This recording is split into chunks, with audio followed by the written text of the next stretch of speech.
Bachelor of hotel management లో university first rank, second rank, third rank. Sun international, Visakhapatnam, Hyderabad. జ్యోతిష్యం పేరుతో సెలబ్రిటీల వ్యక్తిగత జీవితాల మీద కామెంట్ చేస్తూ ఒక విధంగా చెప్పాలి అంటే సంఘ విద్రోహ శక్తిగా మారిన వేణుస్వామిని అరెస్టు చేసి బాగా తోమడానికి రంగం సిద్ధమవుతోంది. సెలబ్రిటీల వ్యక్తిగత జీవితాల మీద జ్యోతిష్యం పేరుతో 100 రాళ్లు విసిరి ఏదో ఒక రాయి తగలగానే చూశారా నా పాండిత్యం అంటూ రెచ్చిపోయే వేణుస్వామి ఆ మధ్య రాజకీయంగా కూడా దిక్కుమాలిన జోస్యాలు చెప్పి అభాసు పాలయ్యాడు.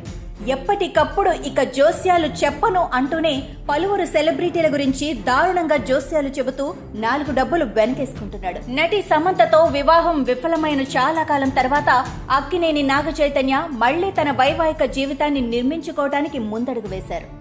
నటి శోభితా ధూళిపాళ్లతో కొద్ది రోజుల క్రితం నిశ్చితార్థం చేసుకున్నారు. అంతే, తనకు మళ్లీ మేటర్ దొరికిందని ఆనందపడిన వేణుస్వామి మళ్లీ తన జ్యోతిష్య వికృత రూపాన్ని చూపించాడు. ఈ జంట కూడా ఎక్కువ కాలం కలిసి ఉండదని అంటూ శుభమాని నిశ్చితార్థం జరుపుకుంటున్న ఈ జంట మీద నానా రకాల చెత్తవాగుడు వాగాడు. ఈ బురదలో దొర్లే పంది జోలికి వెళ్తే మన మీదే బురద పడుతుందని సెలబ్రిటీలు ఇతను ఎంత చెత్తవాగుడు వాగినా బహిరంగంగా స్పందించకుండా ఉన్నారు. దీన్ని అలుసుగా తీసుకున్న వేణుస్వామి తనకు తిరిగే లేదన్నట్టు, తననెవరూ ఏమీ చేయలేరన్నట్టు రెచ్చిపోతున్నాడు. సమంత నాగచైతన్య పెళ్లి అవగానే ఈ దుర్మార్గుడు చెత్త ఊహాగానాలు మొదలుపెట్టాడు. ఈ జంట విడిపోతుంది అని తగులుకున్నాడు. ఒక్కసారి ఈ వాగుడు వాగిన తర్వాత సోషల్ మీడియా ఊరుకుంటుందా? అదే పాయింట్ మీద ప్రశ్నలు అడిగింది. ఇతగాడు వాగిందే వాగాడు, చివరికి వేణుస్వామి దిష్టి తగిలిందో ఏమో కానీ చక్కగా ఉన్న నాగచైతన్య సమంత సంసారం ముక్కలైపోయింది. అప్పటి నుంచి వేణుస్వామికి కోతి కొబ్బరి చిప్ప దొరికినట్లయింది.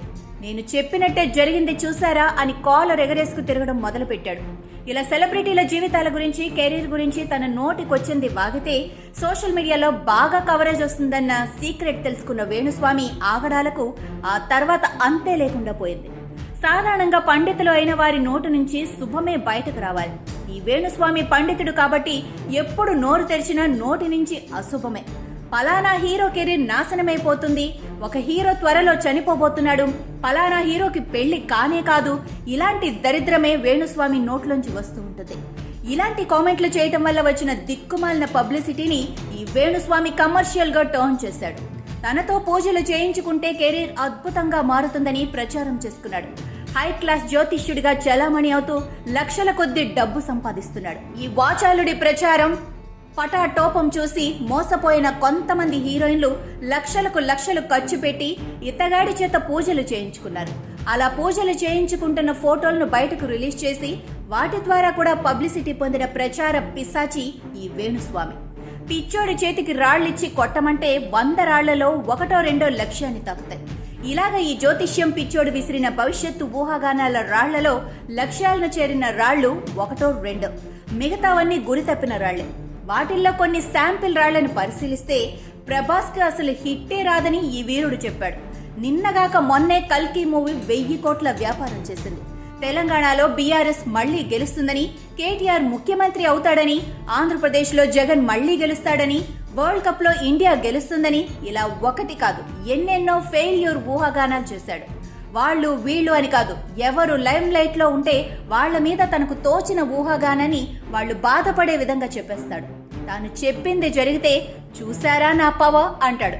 జరగకపోతే చెప్పినవన్నీ జరగాలని రూలేమీ లేదు అంటాడు. ఎవరైనా గట్టిగా నిలదీస్తే నాకు జ్యోతిష్యం రాదు, ఇక నేను ఎవరి గురించి చెప్పను అని తప్పించుకుపోతాడు. కొంతకాలం గడిచిన తర్వాత కుక్కతో ఒక వంకర అన్నట్టు వేణుస్వామి నోరు టింకర్ అవుతూ ఉంటుంది. కొద్ది రోజుల క్రితం నేను రాజకీయ జోస్యాలు, సెలబ్రిటీల వ్యక్తిగత జోస్యాలు చెప్పను అని వేణుస్వామి నమ్మకంగా చెప్పాడు. ఎప్పుడైతే నాగచైతన్య శోభితా ధూళిపాళ్ల నిశ్చితార్థం జరిగిందో వెంటనే వేణుస్వామిలో ఉన్న పిశాచం బయటకు వచ్చింది. వెంటనే వీళ్ల వైవాహిక జీవితం ఎలా ఉంటుందన్న దాని మీద పెద్ద వీడియో విడుదల చేశాడు. శుభమాని ఒకటవబోతున్న ఆ జంట భయపడిపోయేలా ఆ వీడియో ఉంది. వాళ్ళిద్దరి నిశ్చితార్థం జరిగిన ముహూర్తం ప్రకారం ఈ సొల్లుగాడు చాంతాడంత సుత్తి చెప్పాడు. పైగా చెప్పిందంతా నెగిటివ్ విషయమే తప్ప ఒక్క మంచి విషయం కూడా లేదు.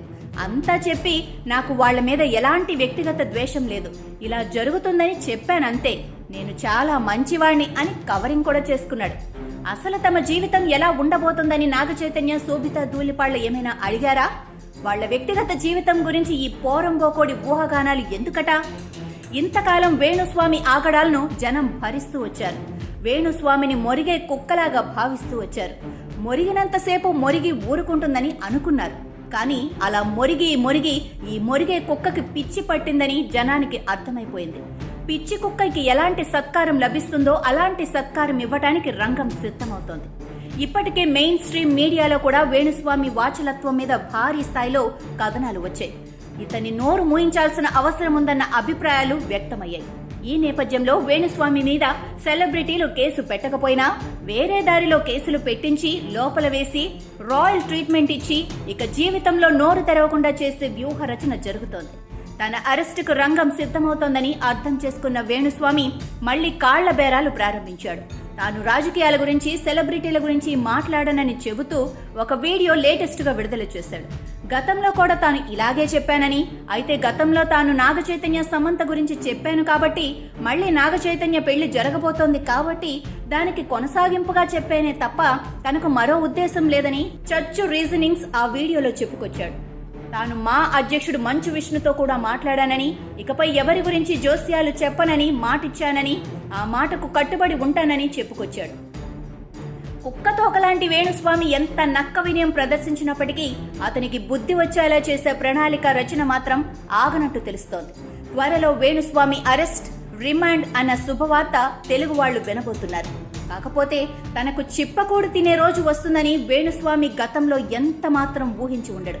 ఎందుకంటే అతనికి అసలు జ్యోతిష్యమే రాదు కాబట్టి.